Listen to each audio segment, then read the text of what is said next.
মাননীয় প্রধানমন্ত্রী তাদের সাথে আলোচনা করার জন্য। অবস্থা বেশি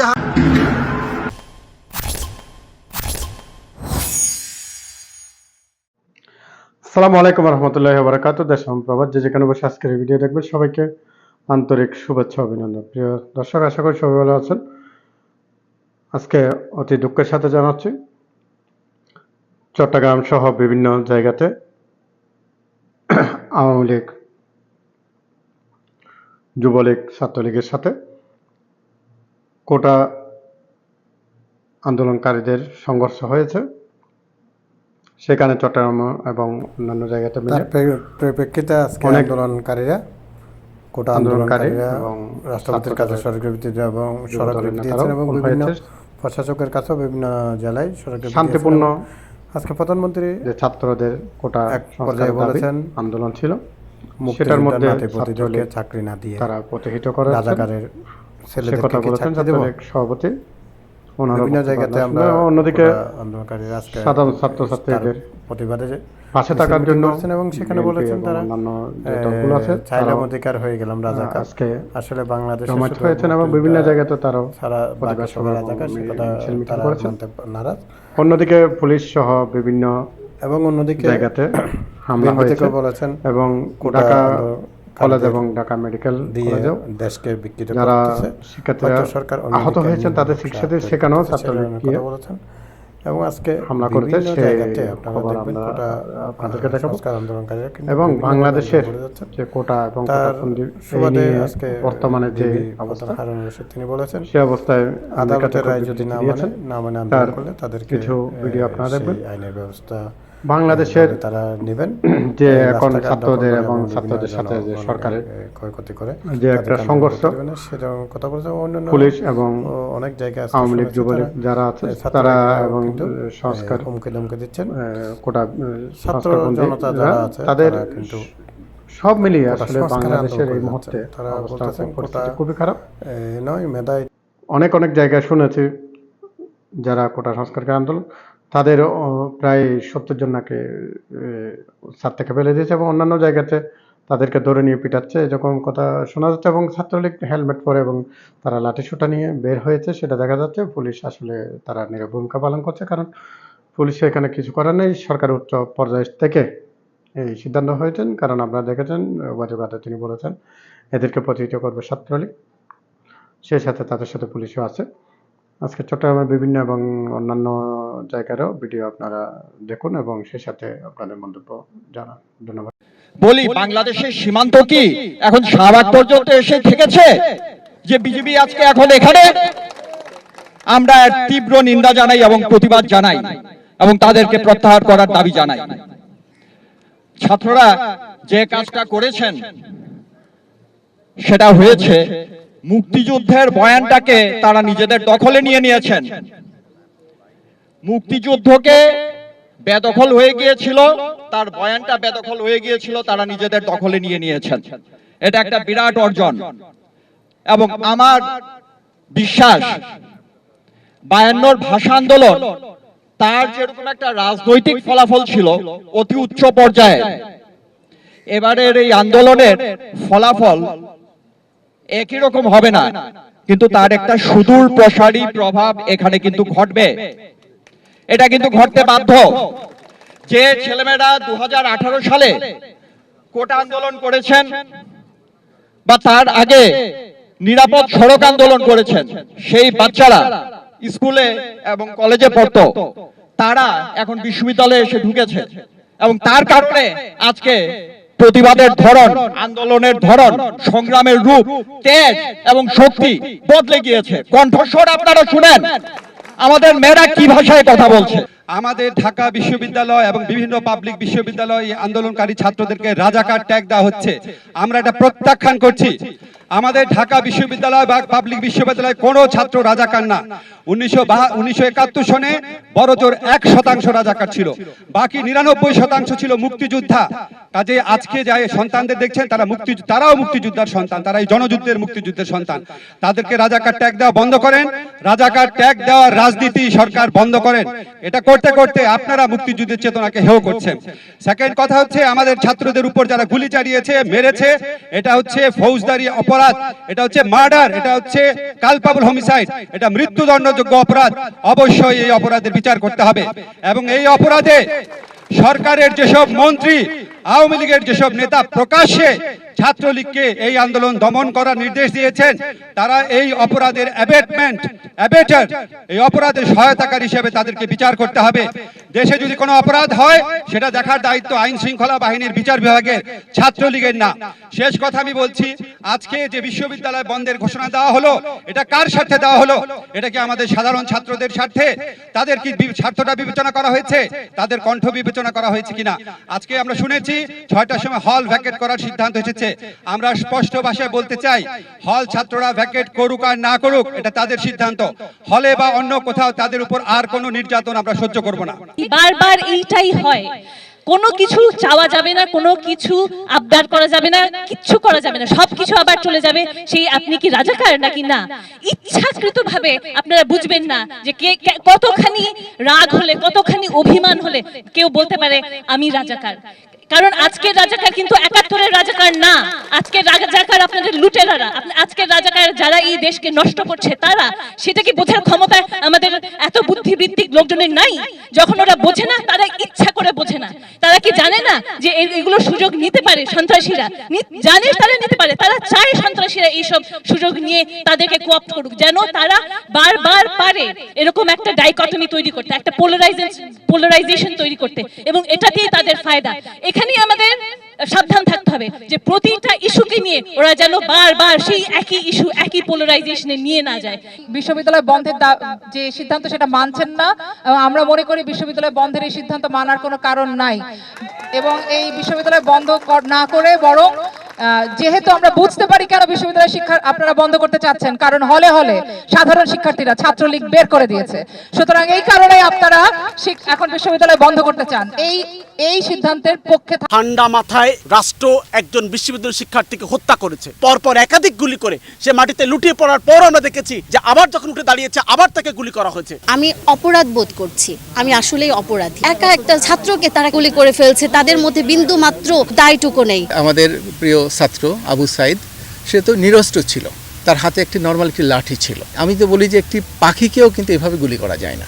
আমরা যদি আগে বুঝতে পারতাম, আমাদের উচিত ছিল গতকাল তার আগেই থেকেই তো এই ধরনের অবস্থা তৈরি হয়েছে, তখনই যদি আমরা স্টুডেন্টের পাশে এসে দাঁড়াতাম, আমরা যদি বলতাম যে কোনো স্টুডেন্টের গায়ে গুলি লাগা যাবে না, গুলি করাই যাবে না, তারা লাঠি চার্জ করতে পারে, তারা টিয়ার সেল দিতে পারে, আদার্স যে ব্যবস্থাগুলো আছে সেগুলো তারা করতে পারে, কিন্তু গুলি করার পারমিশন তারা কোথা থেকে পেয়েছে? এবং একা একটা ছাত্রকে তারা গুলি করে ফেলছে, তাদের মধ্যে বিন্দু মাত্র দায়টুকু নেই। এই জায়গায় আমরা মর্মাহত, এই জায়গায় আমরা আতঙ্কিত বলতে পারেন। আমাদের প্রিয় ছাত্র আবু সাইদ, সে তো নিরস্ত্র ছিল, তার হাতে একটি নর্মাল একটি লাঠি ছিল, এবং যে মুহুর্মুহু গুলি করা হচ্ছিল, এটাকে তো আপনারা কি বলবেন? এটা সারা দেশের মানুষ দেখেছে, আমাদের বেগম রোকেয়া বিশ্ববিদ্যালয়ের শিক্ষার্থীরা দেখেছে, সবাই দেখেছে। এবং আমি তো বলি যে একটি পাখিকেও কিন্তু এভাবে গুলি করা যায় না। তো একটি সভ্য দেশে, একটি গণতান্ত্রিক দেশে একটি সুশৃঙ্খল বাহিনী এই ধরনের অপেশাদার যে আচরণ, এটি কিন্তু কোনোভাবেই কাম্য নয়।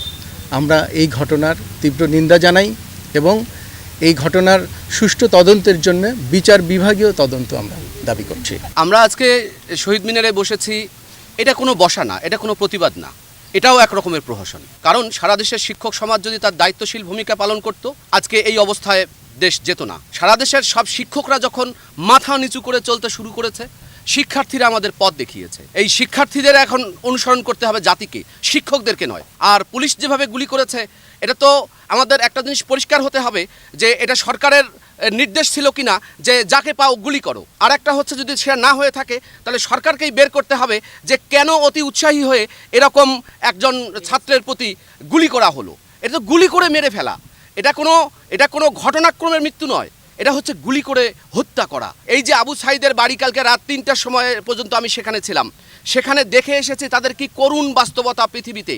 এবং এই আবু সাঈদের বৃদ্ধ জীর্ণ শীর্ণ ও মানে বিত্তহীন বাবার টাকাতেও ওই পোশাক কেনা হয়েছে, ওই অস্ত্র কেনা হয়েছে, ওই রাবার বুলেট কেনা হয়েছে। ওই জিনিস কি কেনার জন্য আমরা টাকা দিয়েছি সারা দেশের মানুষ নিরস্ত্র আন্দোলনকারী মানুষকে গুলি করে মেরে ফেলার জন্য? আমরা এগুলোর বিচার চাই। আমরা সারা দেশের সব শিক্ষকদেরকে অনুরোধ করি, আপনারা মাথা নিচু করে থাকার বদলে মেরুদণ্ডটা একটু সোজা করে দাঁড়ান। আপনাদের মেরুদণ্ড না থাকলে জাতির মেরুদণ্ড থাকবে না।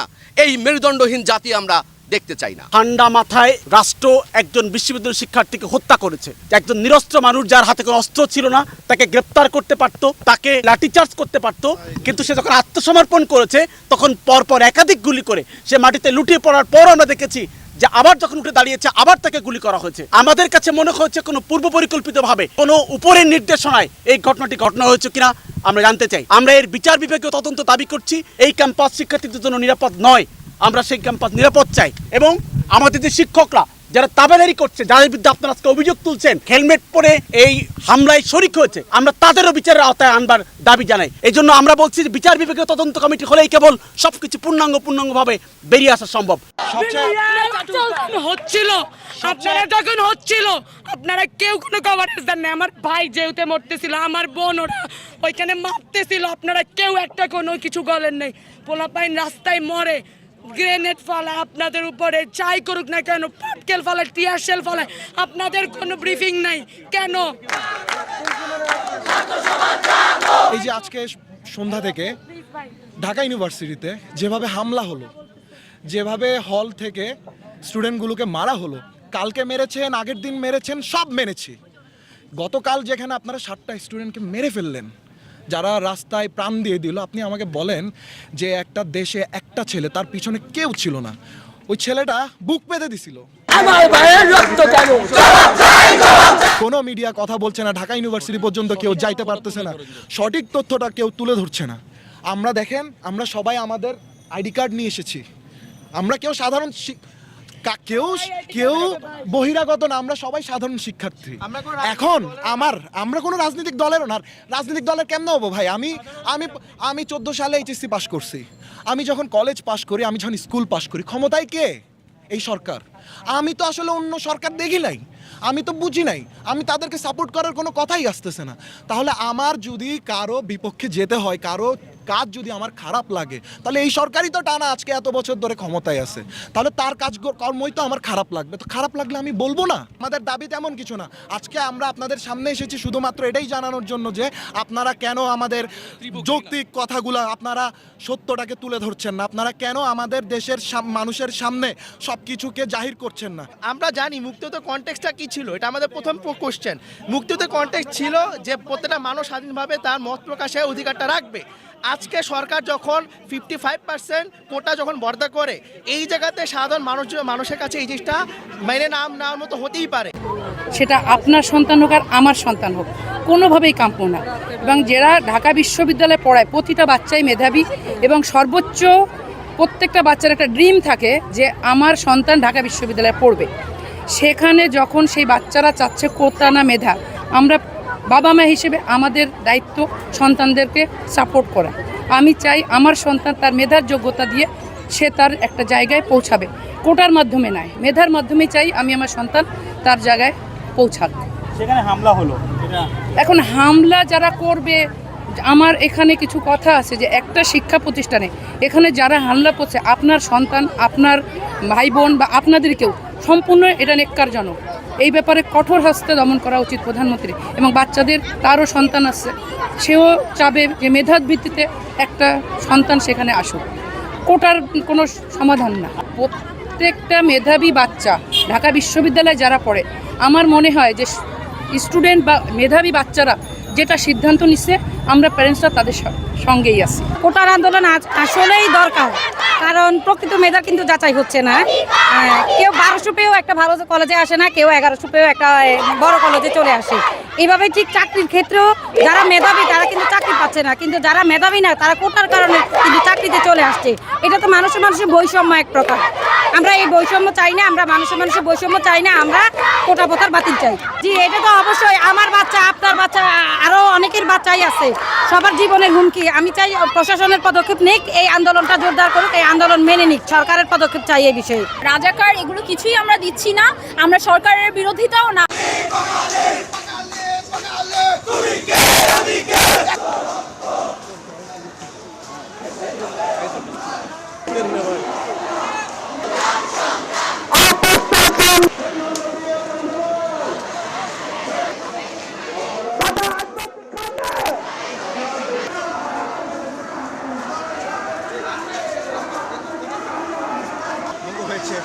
দেখছেন দর্শক, ইট মারবে কিন্তু, ইট মারতেছে, ইট মারতেছে, ইট মারতেছে।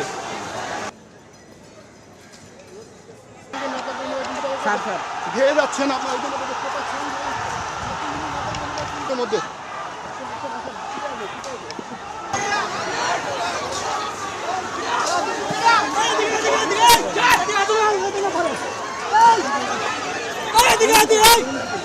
ধরছিলাম তো নেই আপনি।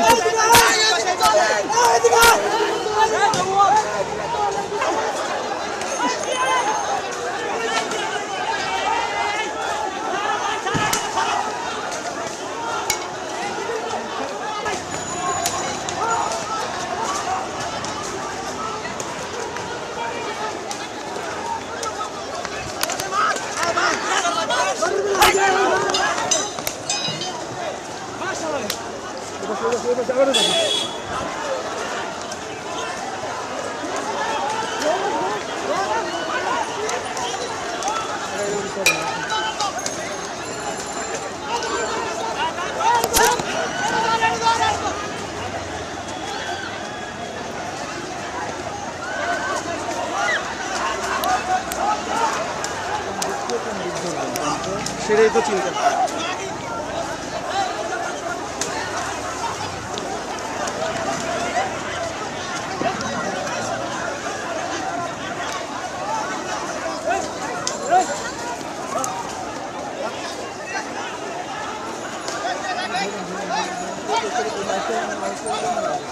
আরে এই ক্যামেরা মোবাইল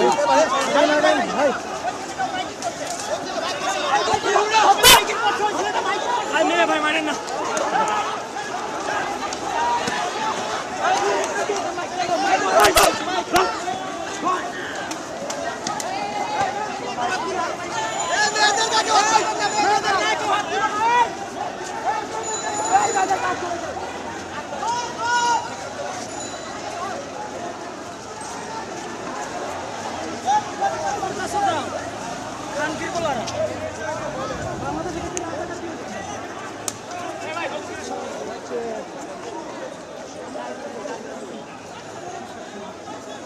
পর এবার প্রতিক্রিয়া জানিয়েছে জাতিসংঘ। প্রতিক্রিয়ায় কোটা আন্দোলনকারীদের প্রতি সমর্থন জানানোর পাশাপাশি সহিংস হামলা থেকে শিক্ষার্থীদের রক্ষার জন্য বাংলাদেশ সরকারের প্রতি আহ্বানও জানিয়েছে সংস্থাটি। শিক্ষার্থীদের উপর হামলা ও উদ্ভূত পরিস্থিতি নিয়ে উদ্বেগ প্রকাশ করে জাতিসংঘ বলছে, মানুষের শান্তিপূর্ণভাবে বিক্ষোভ করার অধিকার আছে এবং সরকারকে সেই অধিকার রক্ষা করতে হবে। মঙ্গলবার জাতিসংঘের নিয়মিত ব্রিফিংয়ে এক সাংবাদিকের প্রশ্নের জবাবে মহাসচিব অ্যান্টনিও গুতেরেসের মুখপাত্র স্টিফেন ডুজারিক এসব মন্তব্য করেন। ব্রিফিংয়ে বাংলাদেশে সরকারি চাকরিতে কোটা সংস্কারের দাবিতে আন্দোলনরত শিক্ষার্থীদের ওপর হামলা, সংঘর্ষ ও হত্যাকাণ্ডের বিষয়ে জানতে চান এক সাংবাদিক। তিনি বলেন, বাংলাদেশে সরকারি চাকরিতে তথাকথিত কোটা পদ্ধতির পরিবর্তে মেধাভিত্তিক নিয়োগ ব্যবস্থার দাবিতে দেশব্যাপী বিক্ষোভ চলছে। সরকারের সহযোগী সংগঠন ছাত্রলীগ নিরাপত্তা বাহিনীকে সঙ্গে নিয়ে আন্দোলনকারীদের ওপর হামলা চালিয়েছে। বিক্ষোভে হামলায় 6 জন শিক্ষার্থী নিহত হয়েছেন। জাতিসংঘের মহাসচিব কি এই পরিস্থিতি সম্পর্কে অবগত আছেন? In Bangladesh, country-wide protests are going on for a merit-based recruiting system instead of so-called quota system in the government civil service. The government's militant group Chhatra League, along with the security forces, has attacked the protesters, 6 students have been killed in the brutal attack. Is the Secretary General aware of the situations? জবাবে Stephen Dujarric বলেন, হ্যাঁ, আমরা বাংলাদেশে চলমান পরিস্থিতি সম্পর্কে খুব ভালোভাবে অবগত আছি। আমরা ঘনিষ্ঠভাবে এবং উদ্বেগের সাথে পরিস্থিতির ওপর নজর রাখছি। Yes, we are very much aware of the situation which we're following closely. জাতিসংঘের মহাসচিবের মুখপাত্র স্টিফেন ডুজারিক এ সময় আরও বলেন, আমি মনে করি বাংলাদেশে হোক বা বিশ্বের অন্য কোথাও মানুষের শান্তিপূর্ণভাবে বিক্ষোভ করার অধিকার রয়েছে এবং যে কোনো ধরনের হুমকি বা সহিংসতা থেকে বিক্ষোভকারীদের রক্ষার জন্য আমরা বাংলাদেশ সরকারের প্রতি আহ্বান জানাই। বিশেষ করে যুবক বা শিশু বা প্রতিবন্ধী ব্যক্তিদের মতো যাদের যাদের অতিরিক্ত সুরক্ষার প্রয়োজন হতে পারে যেন তারা শান্তিপূর্ণভাবে প্রতিবাদ করতে পারে। I think whether it's in Bangladesh or anywhere else in the world, people have a right to demonstrate peacefully, and we call on the government of Bangladesh to protect the demonstrators against any form of threat or violence, and especially those who may be protesting peacefully, who may need extra protection, such as young people, children, or people with disabilities. But it is a fundamental human right to be able to demonstrate peacefully, and governments should protect those rights. এর আগে গত 14 April চীন সফর নিয়ে আয়োজিত সংবাদ সম্মেলনে কোটা সংস্কার আন্দোলন প্রসঙ্গে করা এক প্রশ্নের জবাবে প্রধানমন্ত্রী শেখ হাসিনা বলেন, মুক্তিযুদ্ধ নিয়ে এত ক্ষোভ কেন? মুক্তিযোদ্ধার নাতিপুতিরা কিছুই পাবে না, তাহলে কি রাজাকারের নাতিপুতিরা সব পাবে? মুক্তিযুদ্ধের বিরুদ্ধে এত ক্ষোভ কেন? মুক্তিযোদ্ধাদের নাতিপুতিরাও পাবে না, তাহলে কি রাজাকারের নাতিপুতিরা পাবে? সেটা আমার প্রশ্ন, দেশবাসীর কাছে প্রশ্ন। প্রধানমন্ত্রীর এই বক্তব্যের পর কোটা সংস্কার আন্দোলনকারীদের রাজাকারের বাচ্চা বা নাতিপুতি বলা হয়েছে এমন অভিযোগ করে রোববার রাত থেকে প্রতিবাদ শুরু করেন ঢাকা বিশ্ববিদ্যালয়ের সাধারণ শিক্ষার্থীরা। রাতে প্রথমে রোকেয়া হলের শিক্ষার্থীরা হল থেকে মিছিল নিয়ে বের হয়ে আসেন। তারা স্লোগান দেওয়া শুরু করেন, তুমি কে আমি কে, রাজাকার রাজাকার।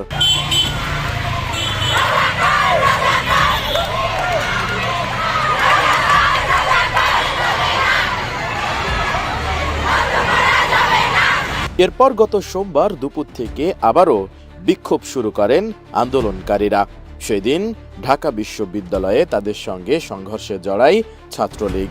পরে মঙ্গলবার ঢাকা ও ঢাকার বাইরেও বিভিন্ন স্থানে আন্দোলনকারীদের সঙ্গে ছাত্রলীগ ও পুলিশের সংঘর্ষ শুরু হয়। সংঘর্ষে ঢাকা, চট্টগ্রাম ও রংপুরে 6 জন নিহত হয়েছেন। সেই প্রেক্ষিতেই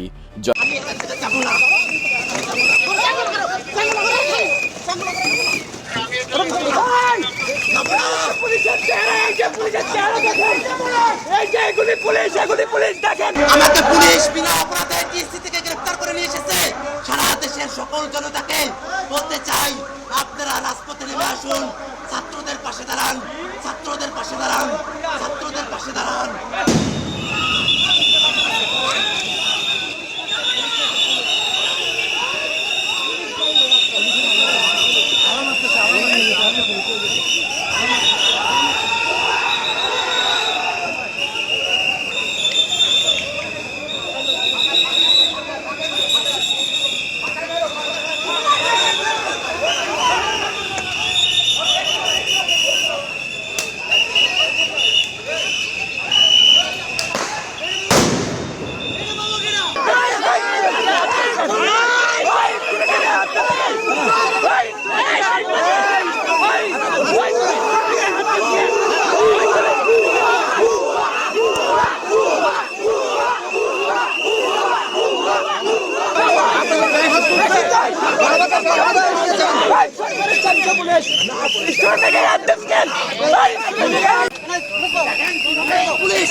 স্টুডেন্টদের ক্যাম্পাসে এতগুলো সামরিক যান, এতগুলো সাঁজোয়া যান, সাউন্ড গ্রেনেড ফাটানো হচ্ছে। আমাদের এখানে টিয়ারশেল ফাটানো হচ্ছে, কোনোভাবেই এটা কাম্য না, এটা কোনোভাবেই কাম্য হতে পারে না। ঢাকা বিশ্ববিদ্যালয় শিক্ষার্থীদের ক্যাম্পাস, এখানে কোনোভাবেই সামরিক বাহিনী, পুলিশ, এপিবিএন এগুলো কোনোভাবেই প্রবেশ করতে দেওয়া উচিত না, প্রবেশ করতে দেওয়া সম্ভব না। বিজিবির দায়িত্ব হচ্ছে সীমান্তে, আমাদের সীমান্তে প্রতিদিন লাশ পড়তেছে এবং বিজিবির সহকর্মী নিহত হয়েছে কিছুদিন আগে।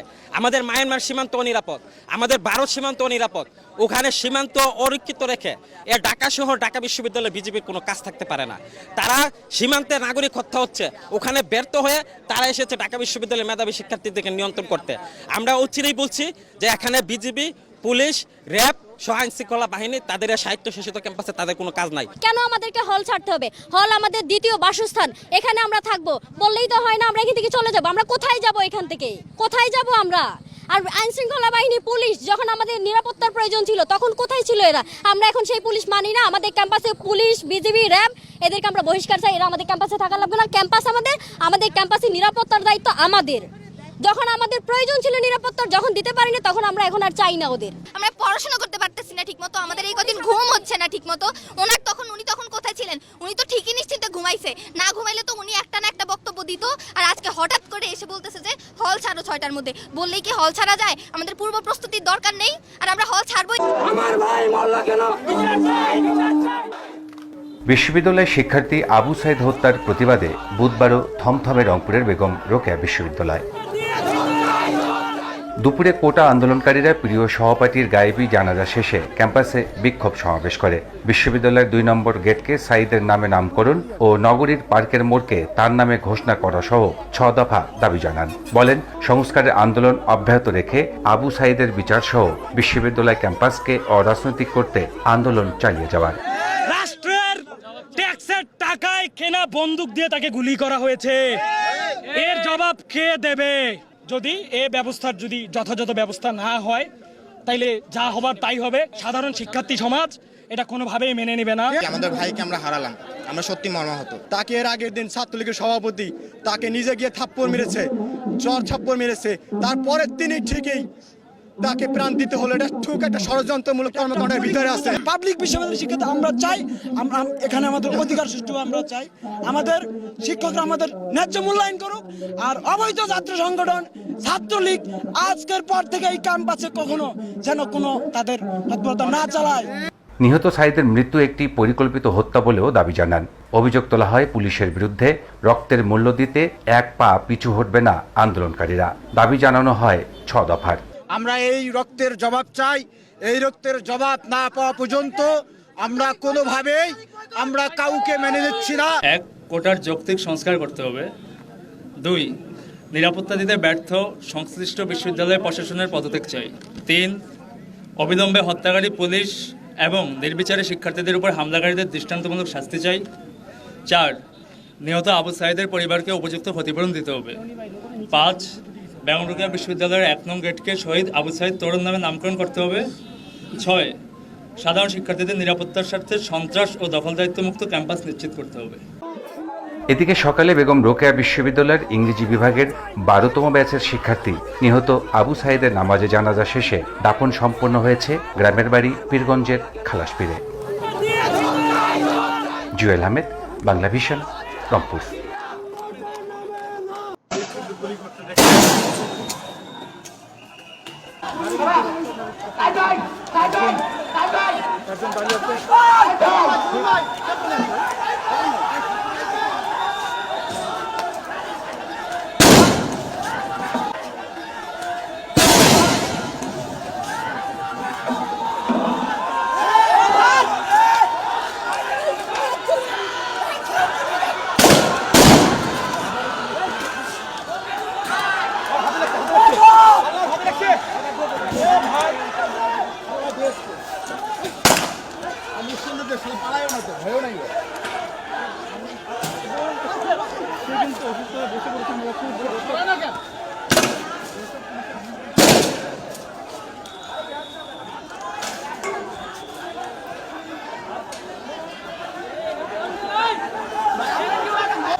মাননীয় প্রধানমন্ত্রী তাদের সাথে আলোচনা করার জন্য আমাকে মানে আইনমন্ত্রীকে এবং শিক্ষামন্ত্রী জনাব মহিবুল হাসান চৌধুরী এমপি তাকে দায়িত্ব দিয়েছেন। আমরা তাদের সাথে বসবো এবং আমরা এটাও বলতে চাই যে তারা যখনই বসতে রাজি হবে, এটা যদি আজকে হয় আজকেই আমরা বসতে রাজি আছি। দ্বিতীয়ত, মাননীয় প্রধানমন্ত্রী আমাকে ঘোষণা দিতে বলেছেন যে এই আগামী 7ই অগস্ট 2024 সালে যে মামলাটা শুনানির কথা ছিল সেই মামলাটা শুনানিটা এগিয়ে আনার জন্য ব্যবস্থা নিতে আমি সেই মর্মে বাংলাদেশের অ্যাটর্নি জেনারেলকে নির্দেশ দিয়েছি যে আগামী রবিবার তিনি বাংলাদেশের সর্বোচ্চ আদালতে আপিল বিভাগে আবেদন করবেন যাতে মামলাটা শুনানির তারিখ তারা এগিয়ে আনেন। কোটা বিরোধী আন্দোলন করছেন যে শিক্ষার্থীরা তাদের কিন্তু এই কটা দাবি ছিল এবং যেহেতু সরকার তাদের দিক বিবেচনা করে এই দাবিগুলিতে রাজি হয়েছেন, আমার মনে হয় আজকের থেকে আন্দোলন করার আর কোনো প্রয়োজন নাই। আমি সেই কারণে তাদেরকে আহ্বান জানাচ্ছি, অনুরোধ করছি, একজন পিতৃতুল্য নাগরিক হিসাবে আমি তাদেরকে অনুরোধ করছি যে তারা যেন এই সহিংসতা বন্ধ করে এবং এই আন্দোলন প্রত্যাহার বা স্থগিত করে। আমরা অবশ্যই সংস্কারের ব্যাপারে নীতিগতভাবে ঐক্যমত পোষণ করি। ধন্যবাদ। অবস্থা বেশি খারাপ নোয়া ব্রিজের বুক পাখির দেখে দেখে না পুলিশ সাহেব টেমনে হাত দেয়। এই নতুন ব্রিজের অবস্থা ছয় টিএক্সেল মার দেয়, টিএক্সেল মার দেয়, গুলি মার দেয় মানুষের।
দেখতে পাচ্ছেন যে পুলিশ তদন্ত যে নিয়ন্ত্রণ করে পারছিল না, কিন্তু এখন কিন্তু অলরেডি পালিয়ে নিয়েছেন পুলিশ বাহিনীর লোক, আর এখন কিন্তু সবাইকে মানে পালিয়ে যাওয়ার অবস্থা হয়েছে।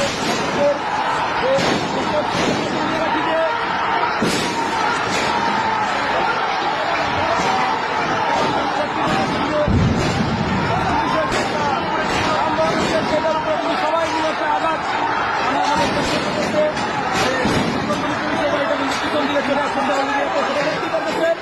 এই যে দেখুন আমার সাথে আপনি এখানে স্যারের সাথে আমার একটা কোশ্চেন আনসার দেন। আমরা একটু স্টুডেন্ট, অস্ত্র কি আমাদের হাতে ছিল নাকি পুলিশের হাতে ছিল? কার হাতে ছিল আপনি বলেন?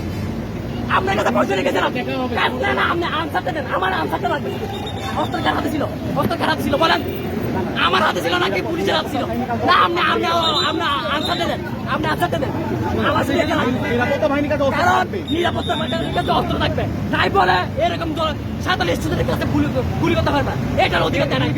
এখানে গুলি করছে কি বলে? এখানে স্যারের থেকে স্যারকে গুলি দিতে বলতে আমাদের স্টুডেন্ট পুলিশ থেকে হচ্ছে স্যারের গায়ে কেন পড়ছে? শোনেন, স্যারের গায়ে কেন পড়ছে? কারণ স্যার ছিল আমাদের সাথে, স্যার ছিল আমাদের সাথে, স্যার আমাদের সাথে ছিল, সেজন্য পুলিশ যখন উঠেন পুলিশ যখন ক্লিয়ার হয়ে গেছে স্যারের গায়ে পড়ছে।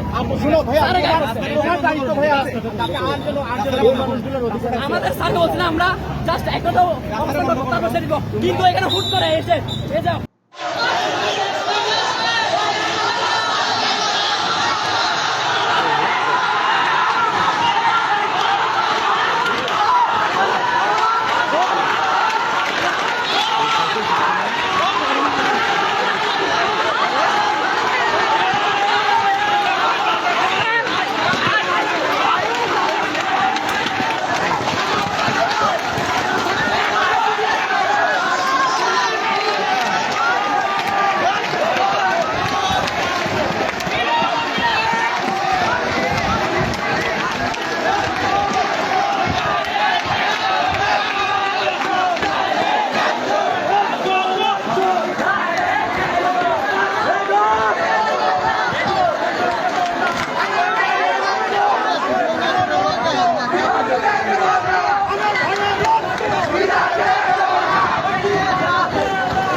না